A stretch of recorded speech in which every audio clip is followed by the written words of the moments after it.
Hey guys. Hey. Hey guys. Hey. All right. Hey y'all. What's up? It's Nicole. Welcome back to my channel, Real Talk Recovery, where we talk about recovery from addiction and I share my life with you. So, I'm going to give everybody a minute to get here because I know I got a couple people coming tonight. And so, first of all, I want to talk to you guys and make some announcements. Hey, Jamie, what's up? Let you guys know what's been going on in my life and what I've got planned for this next week. And then we'll get into the meeting, the support group time.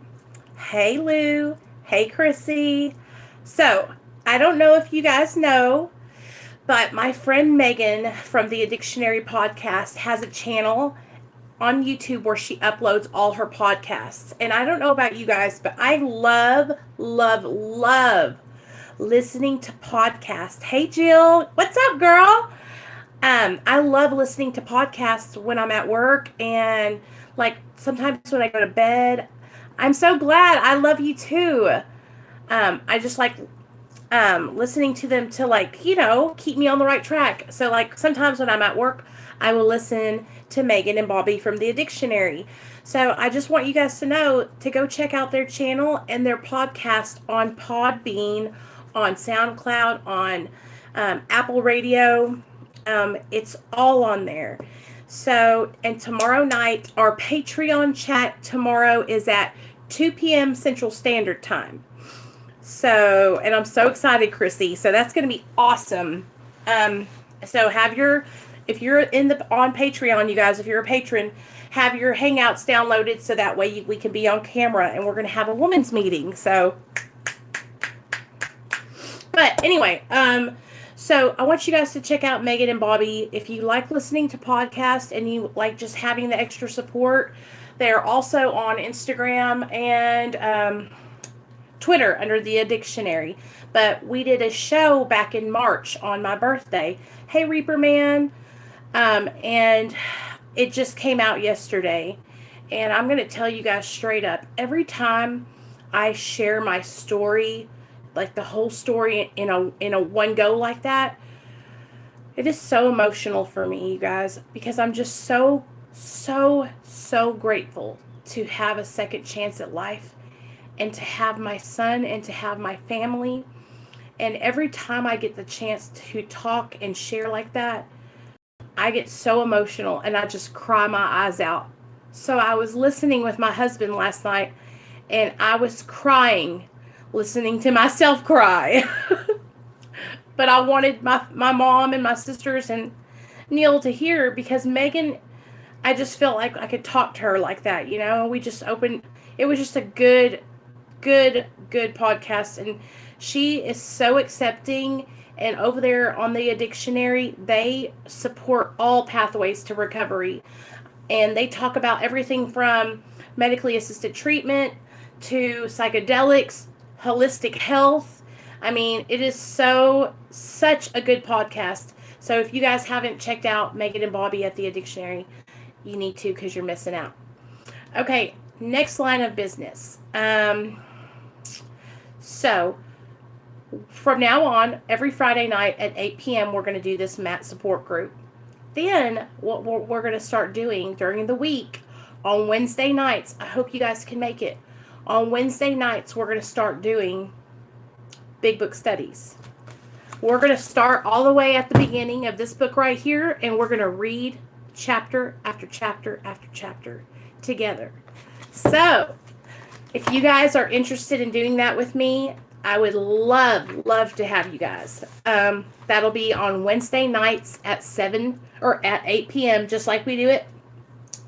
Because I think 8 o'clock is a good idea for all, or a good time for all you guys. And we're going to start at the beginning and we're just going to read together. And we're going to highlight parts of it that stick out to us. And we're going to talk about sentences that get, we're just going to talk about it together.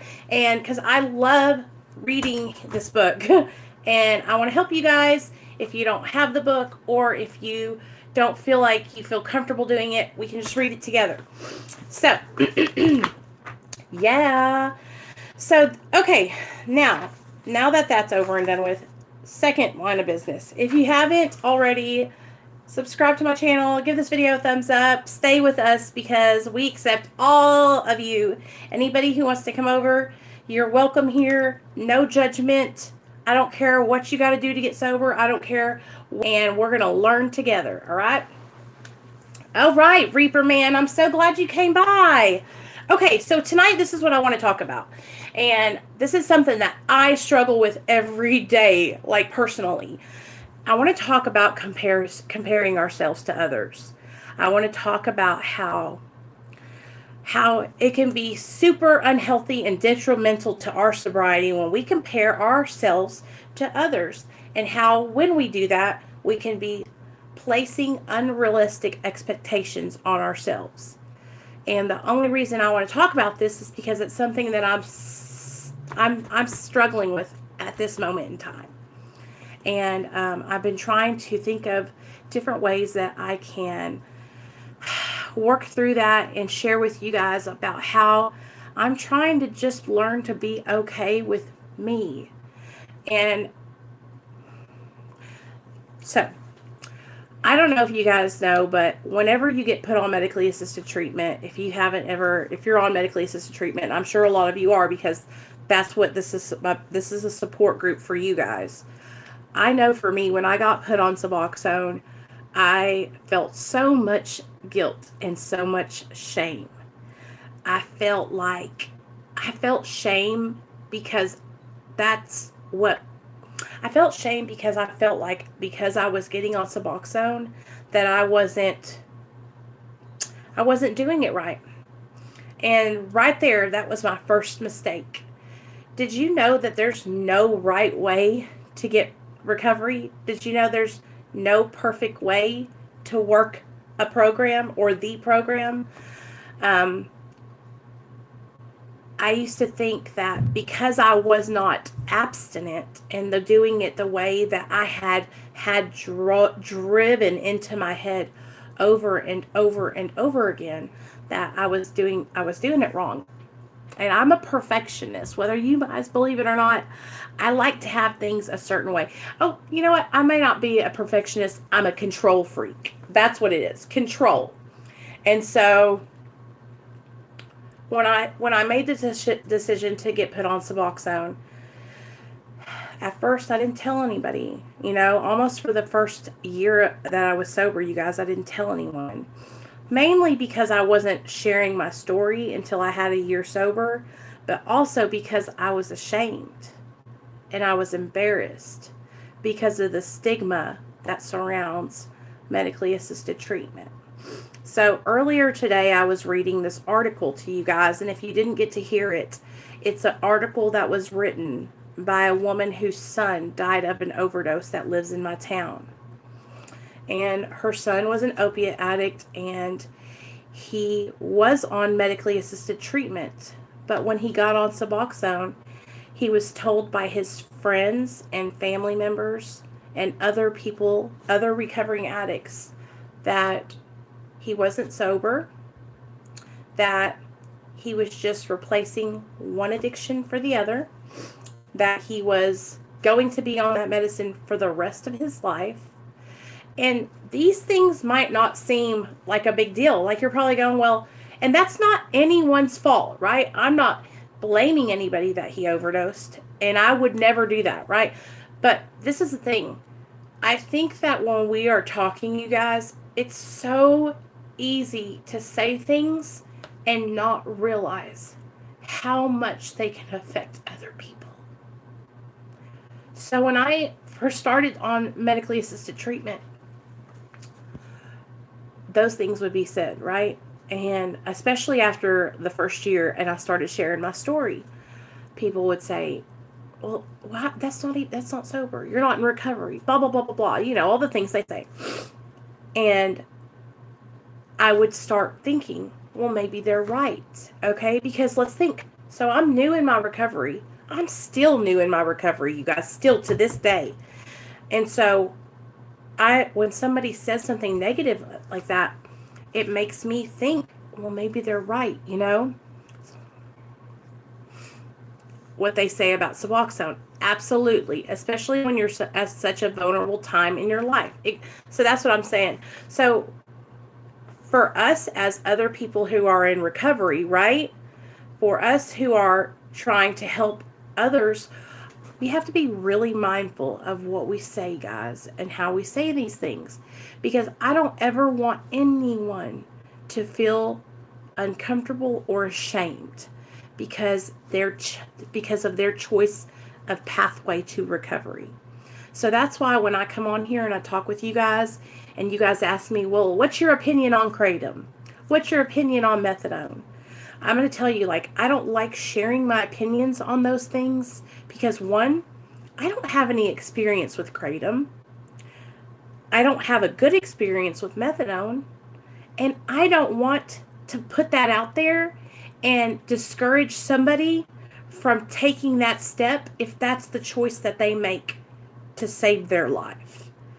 And the longer that I stay sober and the longer that I work a program, I realize how serious and how powerful my words are. And the bigger my platform grows, the more I'm learning that I've got to be mindful. And I never want to discourage anyone from taking that first step. So when we get on Suboxone or we get on methadone or whatever your MAT treatment is, if you find yourself looking at others and saying, well, Julie says she's been sober for 7 years and she goes to AA and she's abstinent and I'm not abstinent. I'm never going to make it to where she's at. I want you to know, like, I've said those same things inside my mind. I've thought those same exact things, right? What helped me to get over the hump, to get away from thinking like that, and to letting those comments and the comparison in my mind to others' recovery affect me, was for me to learn about the disease of addiction. Okay? The disease of addiction is chronic. That means we can die from it, you guys, right? If our disease is left untreated, then we can die. So, Suboxone, methadone, Vivitrol, those are treatments for your disease. Just like a man or a woman who is diabetic has insulin as their treatment for their diabetes, right? I had to start educating myself about my disease and how it could take me out. Because what it is, you guys, it centers in my mind. All right? So drugs and alcohol, those were just like what I did to make me feel better. Because all the stuff that I had going on, you guys, was already going on before I picked up drugs. You know, the insecurity, the low self-esteem, low self-worth, right? Those things were all here before I got on drugs. And so I know that it's easy for us to look at other people because we're a social media driven world now. I mean, everything is on the computer, right? Everything. Hey, Evan. You're welcome. And you guys, feel free to comment. I'm going to read your comments. Feel free to chime in. If you've had an experience similar to having that feeling that you're comparing yourself, or having someone say, hey, you're not sober, and you want to share about how that made you feel, I will read your comment. Krissy says, what you were saying is so important for people to hear. Thanks, girl. I mean, I hope so. I don't want to talk about nothing, right? But I want you guys to know the reason I want to talk about this is because I still struggle with this to this day. I still think, like, when somebody asks me to do something, like when Megan asked me to come and do that podcast with her, I thought, who's going to want to hear my story? Because I'm not like everybody else. I'm not off Suboxone yet, you know, and I don't know when it's going to be that I'm off. You know, all I can do is keep documenting my taper each time I go down. But it's like, I thought to myself, nobody's going to want to hear it. Nobody's going to care because I'm not abstinent, right? And that's why I was just so grateful for Megan, because she is such a good person. You know, it doesn't matter if you're abstinent, you guys, it really doesn't matter, because here's the deal. The disease of addiction has nothing to do with drugs and alcohol. Drugs and alcohol were what we did to cope with our addiction, to cope with our trauma, to cope with our mental illnesses, to cope with everything, right? You can take away the drugs and alcohol, and sure, you'll be sober, right? But that's not where the recovery matters, right? The recovery is on the inside, and you working on changing your behaviors and being a better person, doing the right thing, becoming a productive member of society. So building up my self-worth has been such a journey, you guys. Jill says, I've been with you since Facebook, Nicole, and we share the same great friend, Andrew.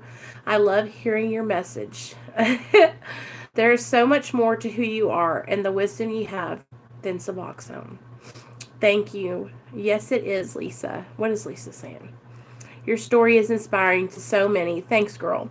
So, but you guys know what I'm talking about? Like, that's what... I know that's what my addiction wants me to do, right? I know my addiction wants me to think that I'm not good enough, right? I know my addiction wants me to second guess myself, right? Exactly, Jason. I wish the person would just be happy with who I am and not focus on what I take and how long I will take it. Right. And so here's the thing, you guys.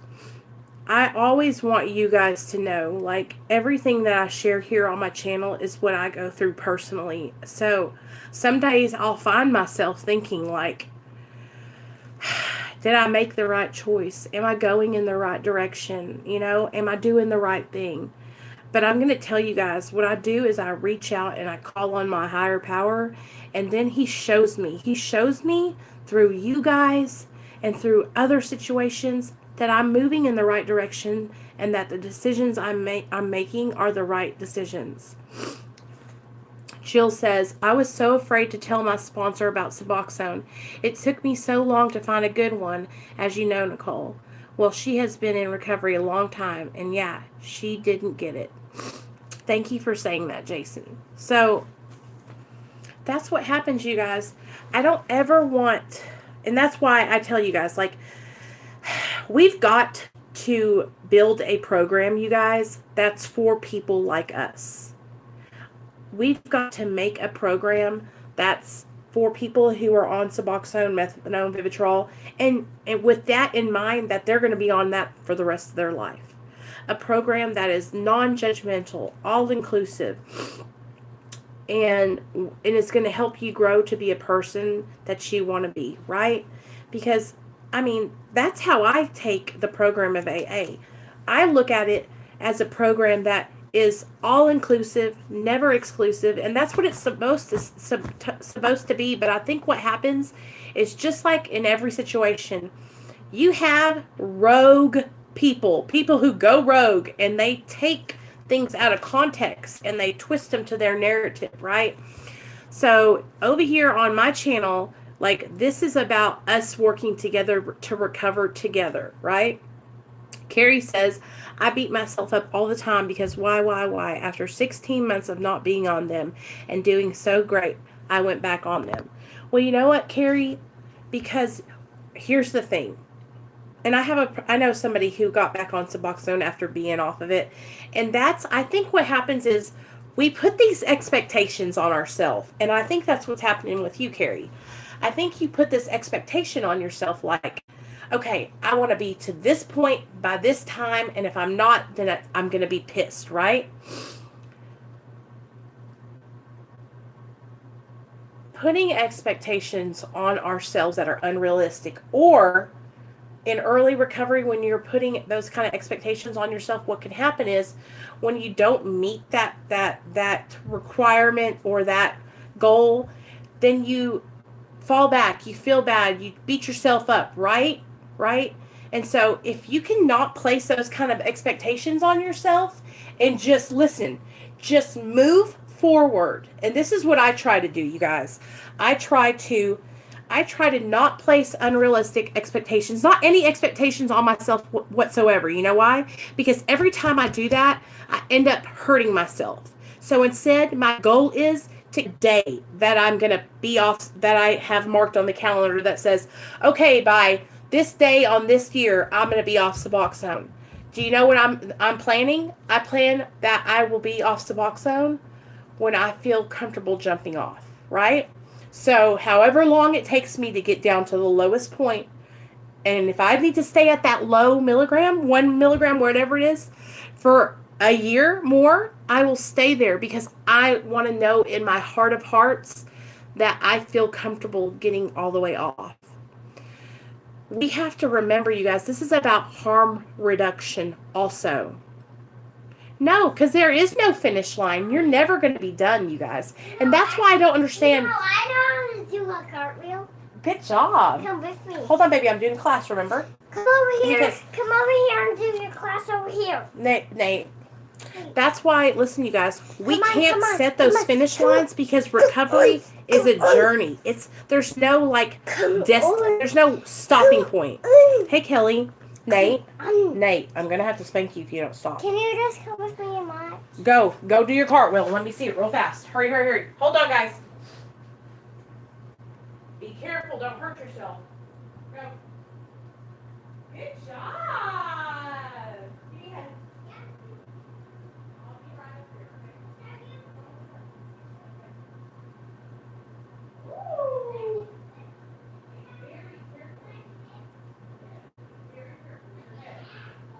Don't do that again. I don't want you to hurt your neck, buddy. Okay. Nate's doing flips and cartwheels, y'all. Okay, so let's talk about the finish line that we keep setting up for ourselves. Okay, so this is another question that I have for people that say, oh, well, you're supposed to get off Suboxone on 1 week, or you should only be on it for 2 months. I want to say this. With medically assisted treatment, first of all, the point is to stabilize, to get to a point where you're at a baseline, and then you can build your life, right?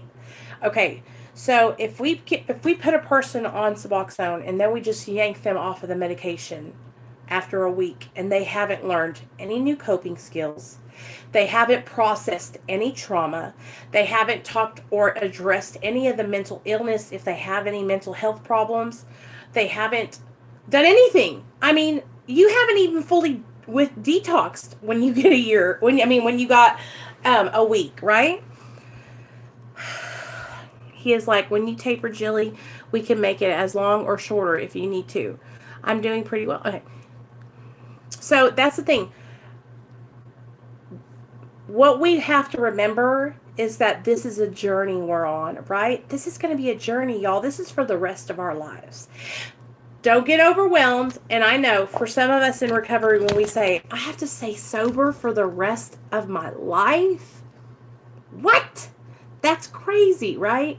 And I know that can be daunting, but the reason I'm saying that is because this is a journey. Your little road's going to go up and down and all around, over hills, through the mountains, under a river, I don't know, through the ocean. So as long as we're progressing, progress, not perfection, right? We're steadily progressing. That's how I want to be. I want to be steady moving forward. So I want to share with you guys some ways that I have been working on not comparing myself to others, and on ways I've been working on building the confidence in myself and my abilities, okay? And so I'm going to share with you guys. First of all, having this channel has been so beneficial to me in so many ways. Number one, accountability. Number two, you guys have helped build my self-confidence. You guys give me strength. You guys come here and you support me. You sit here and you talk in the chat, and I get excited. I see you guys talking with each other and sharing what you're going through. And that inspires me. It gets me excited. It makes me want to do more videos. It makes me want to come on and talk about more of my experiences. It wants me to be more vulnerable. It wants me to share more of my struggles with you, because I see you guys opening up and sharing yours. And that is like the shit. I would get so excited. And so these things are helping me, right? When I see somebody else, hey Mary, you help make recovery tolerable. I love listening to you. Thank you. Hey girl, you got it. Anytime. So sometimes I think, am I being too vulnerable? Am I sharing too much? But then you know what happens? Something amazing happens, and I connect with one of you, and it's like, no, Nicole, you got to keep on sharing all of it, right? And that's why, I get on here, I cry my eyes out. I share my struggles, and I share it. It's like I am an open book, and I'm very, very I set myself up to be harmed because I share so much about what I'm going through and my weaknesses, right? And what I'm struggling with. And so sometimes that can set me up in harm's way, but you know what? My higher power has got my back. God has got me, because all I'm trying to do is give you the courage to keep pushing forward, right? And so what I was thinking about today, I was like, think about all the people who come over here and sit with us and listen to this video, or listen to the podcast I just did, okay? And think of all the people who have heard me cry, and ugly face cry, right? That's like each person I get to connect with, right? And it's just like such an amazing, oh gosh, I just love it so much, you guys. So sometimes when I'm on social media, though, like on YouTube, I'll see other creators, right? And I'll see how well they're doing, and I'll think, am I doing good enough? Am I doing enough of that? Am I connecting with my audience? And then I catch myself, and I'm like, why are you comparing yourself to these other people, right? Suboxone gave me stability in my life, and that was full of chaos and self-destruction. Hey, Evan, good job. Jill says, first time been on YouTube live, so if missing things, I'm doing nails too. So sorry if I missed a comment directed to me. So glad to have a new YouTube recovery family. Thank you, Nicole. You're welcome, girl. Lisa says, I made the decision to live and fight for my life. And that's right. So, okay. Your honesty and vulnerability is what connected me to you and opened me up to a whole new world. A whole new world. Okay. Y'all know that song from Aladdin. So we got to be careful on the expectations that we put on ourselves, right, you guys? So unrealistic expectations, just expectations in general, you guys, they're like resentments waiting to happen. They're like disappointments waiting to happen. When I go into a situation and I don't have an expectation and I don't have a preconceived thought or no, I come out happy as a lark, right? Just knowing that I'm not alone has helped me more than I can express. I am so grateful for Nicole and Jason and the entire MAT community. Having this support resource saves lives. Thanks, Krissy. You're so sweet, girl. I appreciate it so much. I want to share something with you guys that I was reading before I came on this live stream, and I want to share it with you guys because it talks about what we're going to be capable of in our recovery. So here we go. Assuming we are spiritually fit, we can do all sorts of things that addicts or alcoholics are not supposed to do. People have said we must not go anywhere where liquor is served. We must not have it in our homes. We must shun friends who drink. We must avoid moving pictures with show drinking scenes. We must not go into bars. Our friends must hide their bottles if we go to their houses. We mustn't think or be reminded about alcohol at all. And, drugs too. Our experience shows that this is not necessarily so. We meet these conditions every day. An alcoholic or an addict who cannot meet them still has an alcoholic mind. There is something the matter with the spiritual status.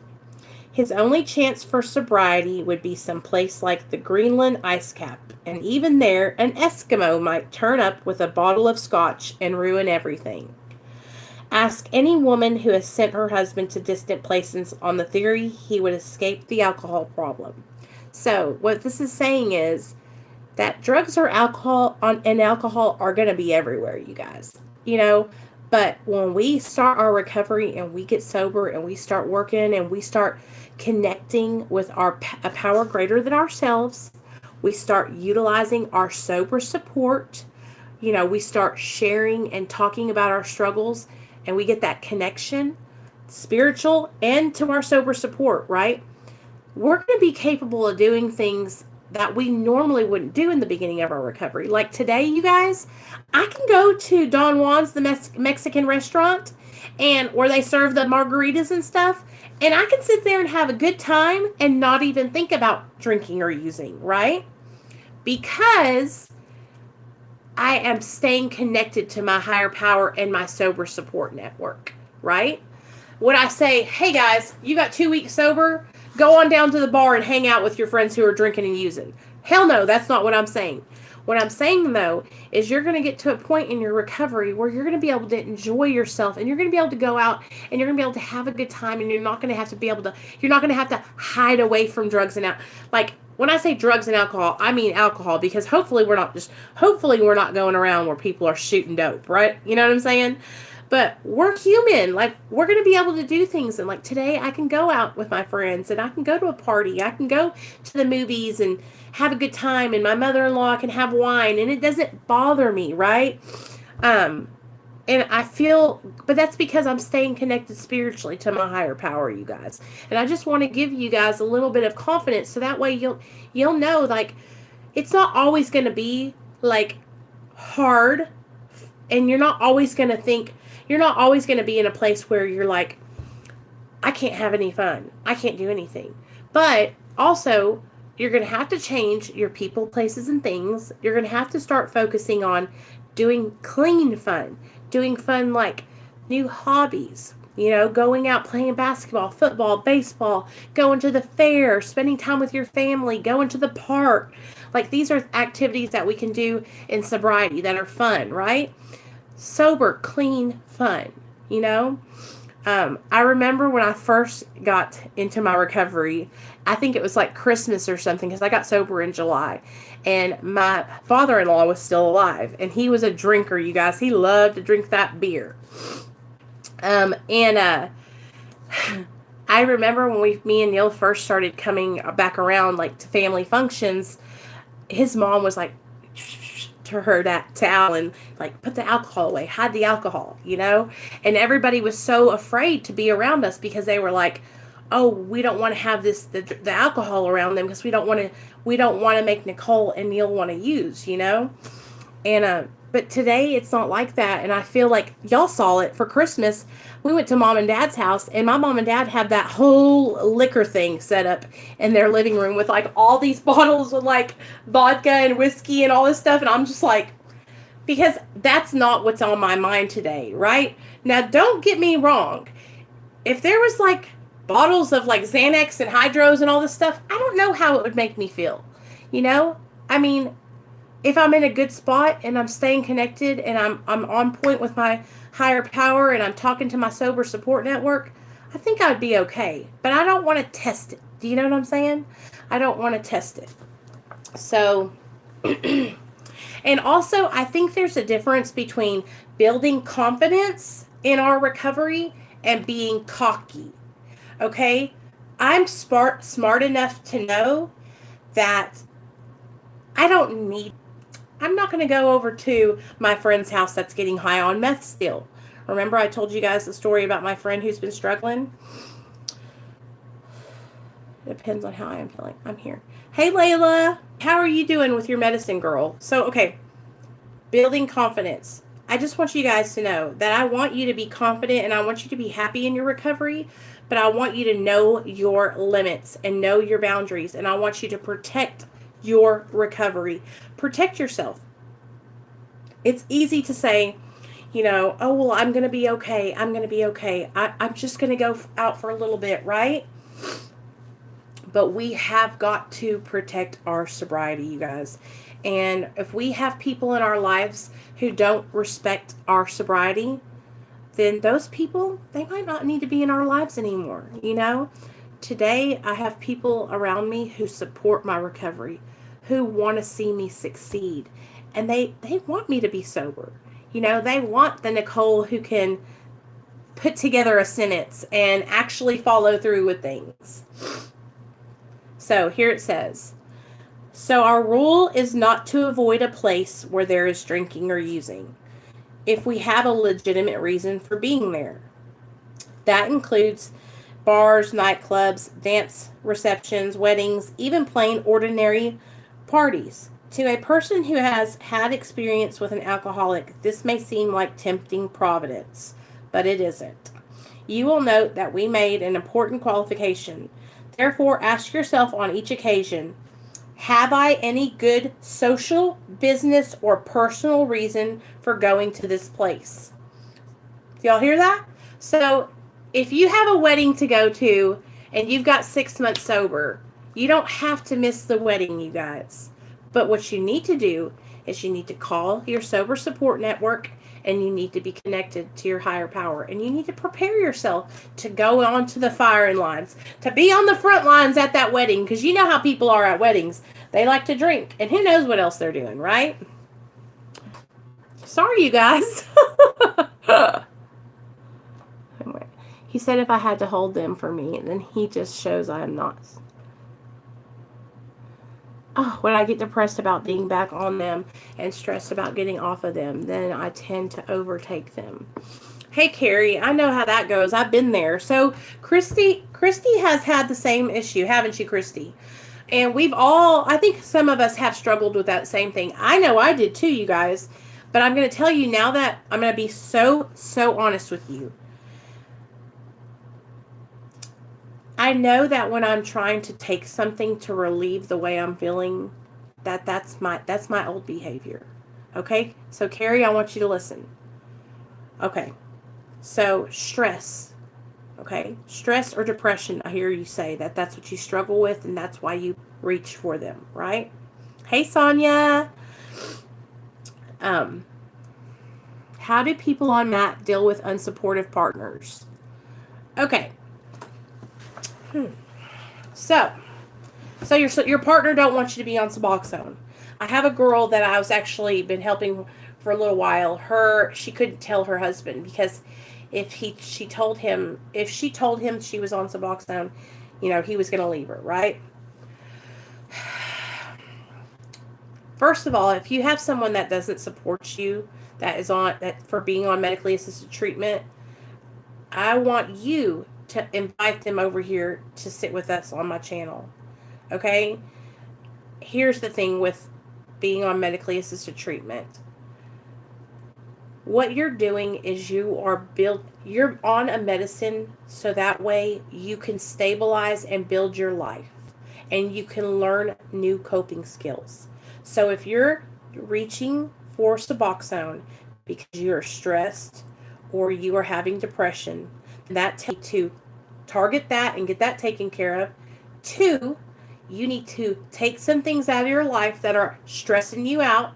And if you can't remove these things, then you need to have someone help you so that way that some of that stress can be relieved. Okay? I love you, Lisa.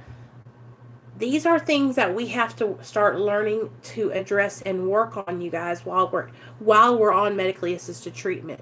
Because if we don't start working on them while we're on the medication, then when we do decide to get off the medication, then we're just going to relapse and go back to drugs because we won't have learned anything, right? I struggled with the same thing. The first 10 months, 8 months of my recovery, me and Neil were back and forth with our medication. One of us would run out, the next one would run out. One of us would run out, the next one would run out. I'm going to tell you guys something now. I got my prescription filled last week. I had 3 pills still left. Can you believe that? I had 3 medicines left still because I'm taking half my dose. I'm telling you guys, I promise you, I'm learning new coping skills. The other day, we had some drama pop off over here in the recovery community. I was pissed. I was livid. I was running around like a crazy woman, right? Normally, back in the day, I would have grabbed my medicine and been like, right? I called Jason. And I screamed out on the phone with him. I called Lisa. I screamed on the phone with her. I called everybody, you guys. And I screamed on the phone with everybody, right? And I reached out and I used my sober support. I used my people. Stephanie says, shoot, I jumped to 130 milligrams when I first got on a program. Now on 60, going down 1 milligram every 4. If your husband is not supportive, I really wish that he would come over here and hang out with us the way you're going to be. Recovery is so different for each and every person, you guys. It is, some people get it on the first try. Some people relapse hundreds of times, 50 times, 10 times. Some people don't ever get sober, and then they need help and they get on medically assisted treatment, and then they stay sober that way, right? If we can't have the support of our significant other, then you're going to have to find that support somewhere else. And you know what, Carrie? That's what you got all of us for. And that's how I would tell him. I would say, if you're not going to be supportive of my recovery and what I'm trying to do to change my life, then I'll get the support somewhere else. But I've got to do this for me. Stop looking at getting back on Suboxone as a failure, because it's not. It's not a failure. A failure would be you being dead. You're still here, girl. You can still fight this, right? Getting back on the medication is not you failing. Getting back on the medication is you having enough self-awareness to know, I'm about to screw up. I'm about to die. Sonia. So let's squash some of those misconceptions. A lot of people think that when you're on Suboxone that you're getting high. That somehow you're getting this magical dose of medication every day and you're high out of your mind, right? I am here to tell you this right now. Suboxone has a ceiling effect. Once it attaches itself to the receptor, nothing else can come over there, right? So that receptor doesn't go open anymore. It just sits at this one spot. And then if you try to take anything else, it bounces it off there. But you're not getting high because it builds up in your system. It's kind of like if you took hydrocodone every single day for 7 years, right? And you took the same amount, 2 hydrocodone pills. It's such a long half-life. There's no feeling that's produced from it. I don't get any kind of euphoria. So that's a huge misconception. A lot of people think that, if you're on Suboxone, that you're not serious and that you really don't want to change, right? My mom, we almost split, but then I was honest with him. No more lies or hiding. Good job, Layla. That's good. That's what you have to do. So what I figured out, you guys, is some people, they're just not going to ever get it. Hey, Keith, what's up? And you know what? That's not our responsibility to make them get it. It's not my responsibility to change your mind. It's not my responsibility to... It's not, you guys. And I listen to me. I used to bash my head up against the wall trying to change people's minds about Suboxone. But that's what he is upset about. He said, I was off them for 16 months and then went back on. So he asked, is this what will happen forever? You know what you need to tell him? You need to tell him, I might be on this medication for the rest of my life. Okay? That's it. It is what it is. It is what it is. Would he rather you be on Suboxone and be stable than risk you relapsing and getting on other stuff? That's what we have to look at. Suboxone is a form of harm reduction, and it's helping reduce diseases being spread. It's helping reduce overdose deaths. It's helping reduce people going in and out of treatment, right? Because when you get on the medically assisted treatment and you combine therapy with it and classes, you're retaining your recovery. right? You're not going back and forth. It's let's look at some stuff that about Suboxone and how it's helping save people's lives, okay? It makes me so upset, you guys, that you guys don't have the support in your recovery, because that's what I want. That's why we have this channel, because I want you to know that no matter what, you always can come here and you got our support, okay? If you don't have support at home, you guys, you have support here.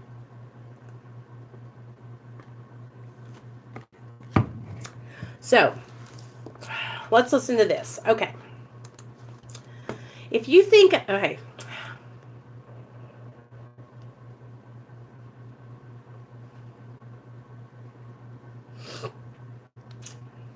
Okay, let's listen to this. Patients who use buprenorphine for 6 months or longer tend to have better outcomes than patients who use it only as a detox aid.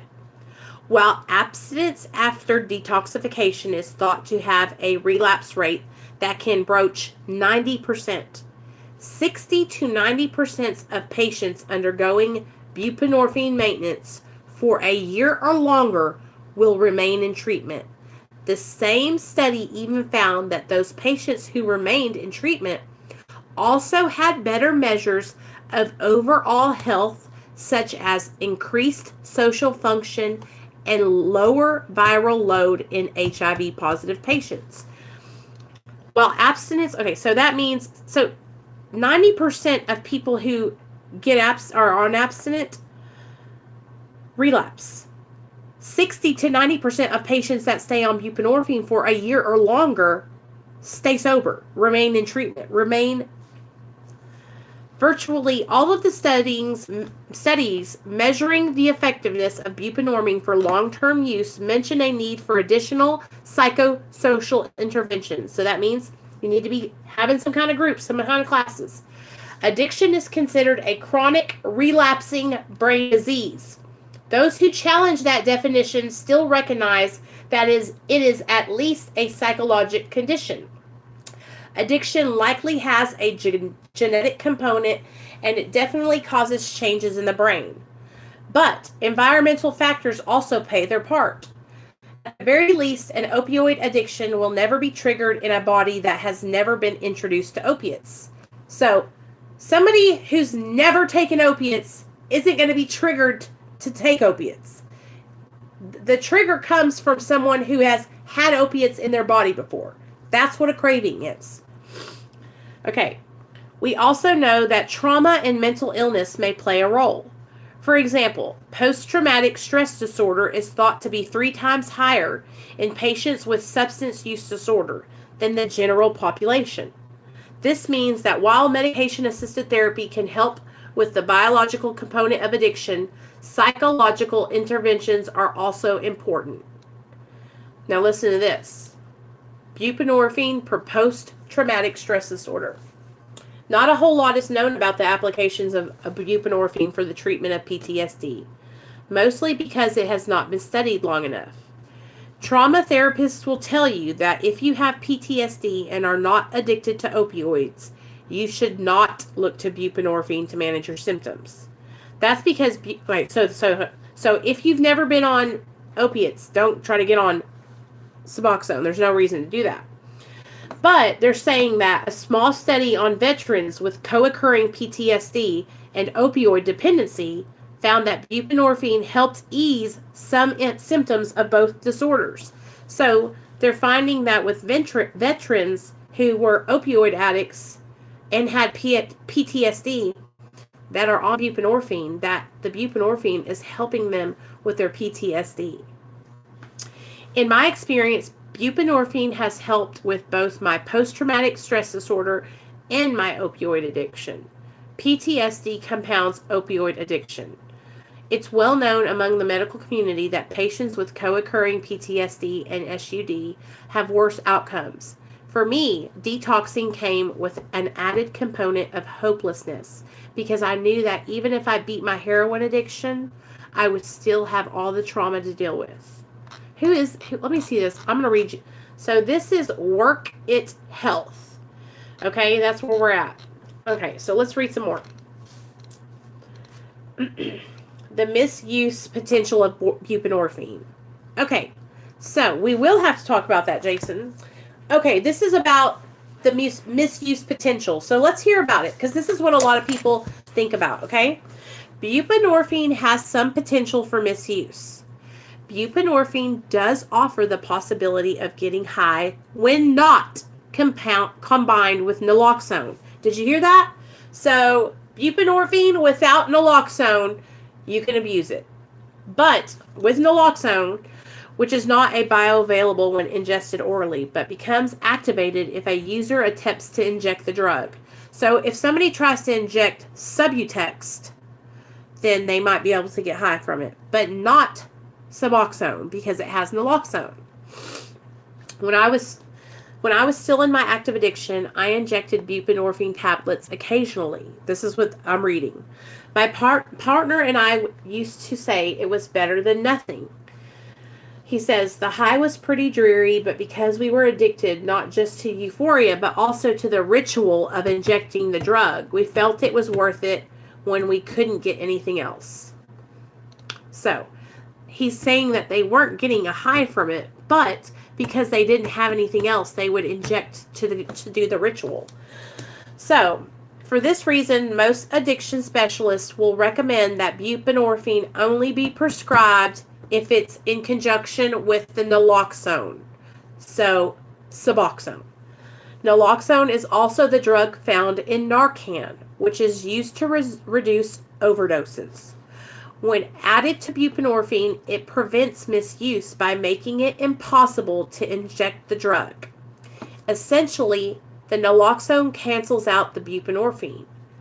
People can still use buprenorphine by selling their strips or exchanging them for heroin, but those are decisions made by the individual.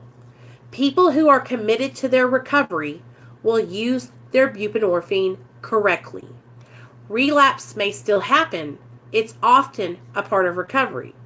I've had my fair share, but because therapeutic doses of buprenorphine block the euphoric effects of other opiates, relapse becomes a lot less appealing when buprenorphine is used long term. Ultimately, buprenorphine is a helpful drug for people who are committed to sobriety from addictive opiates. While it does create a dependency, which it does, similar to insulin or antidepressants. So, being on Suboxone, you're going to become dependent just like I am on my Lexapro, just like a diabetic is on their insulin.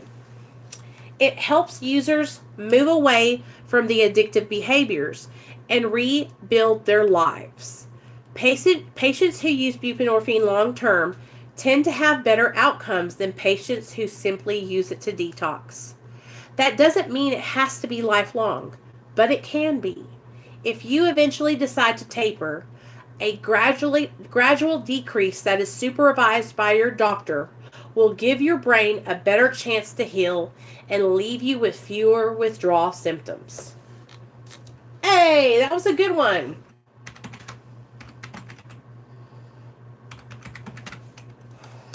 Okay, so let's see what you guys are saying.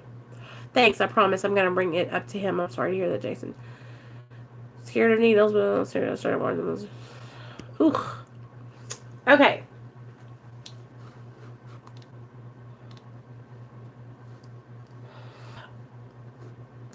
I want to read this real fast. That was good, huh? So, you guys, whatever your method of recovery is, you're choosing life today, and that's what we all have to remember. We're not going to get better overnight, and we're not going to get better by taking a magical pill, right?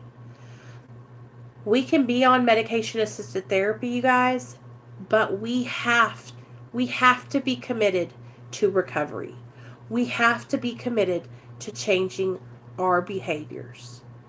So, that brings me to my question. Can you guys today, can you commit to changing your life? can you guys make the commitment to being committed to your recovery, to being committed to changing your behaviors, to being committed to changing your life and living and fighting for your life?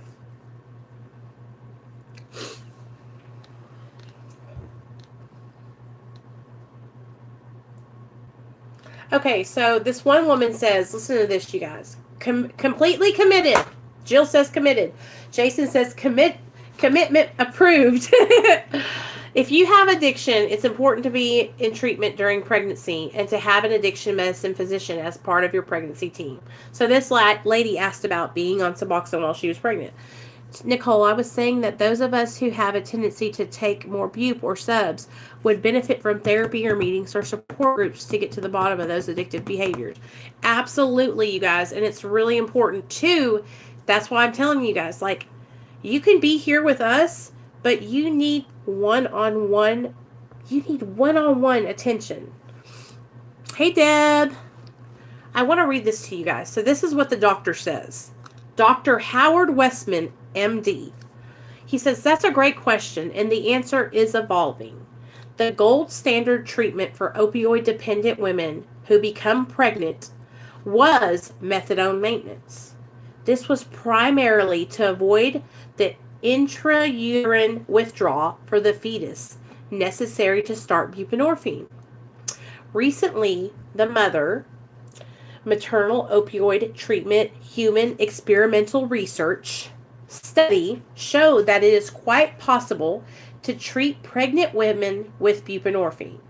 But again, worry about withdrawal for the fetus has led most to be concerned that we use only buprenorphine monoproduct without naloxone instead of buprenorphine naloxone combination.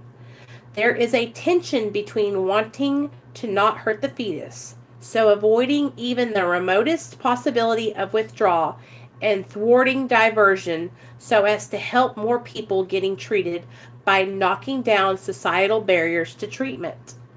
One side would use buprenorphine monoproduct and the other the buprenorphine naloxone combination.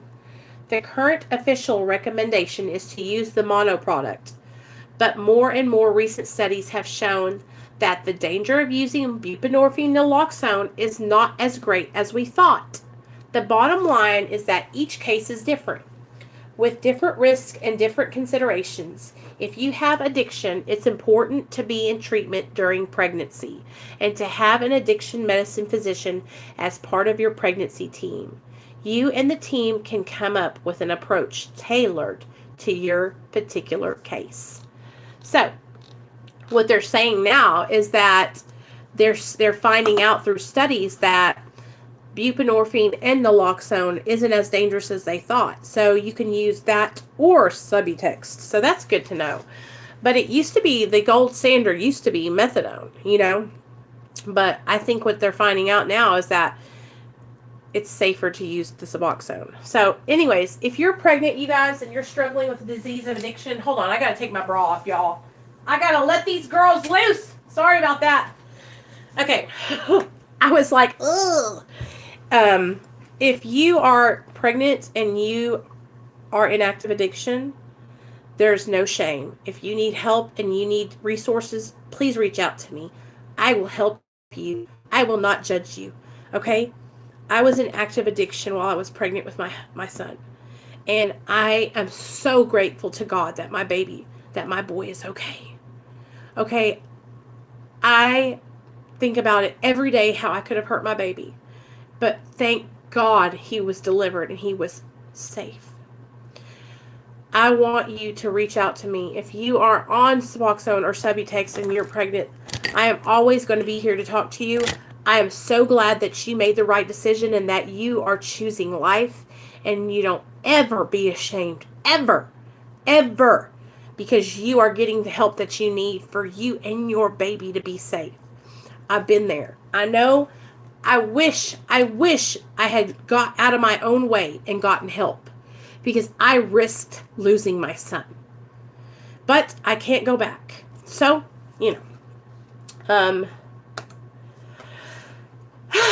You guys, so I had so much fun talking with you guys tonight. So, is there anything that... Sorry, guys.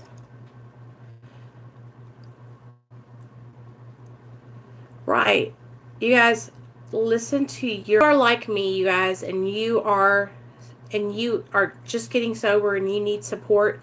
I want you guys to know that every Friday night at 8 p.m. we do this kind of meeting. And then on every Wednesday night at 8, we are going to start doing the big book.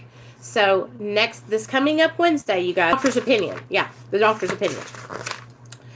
We're going to start about the doctor's opinion, and we're going to read all the way through together every Wednesday, okay, at 8 p.m., you guys.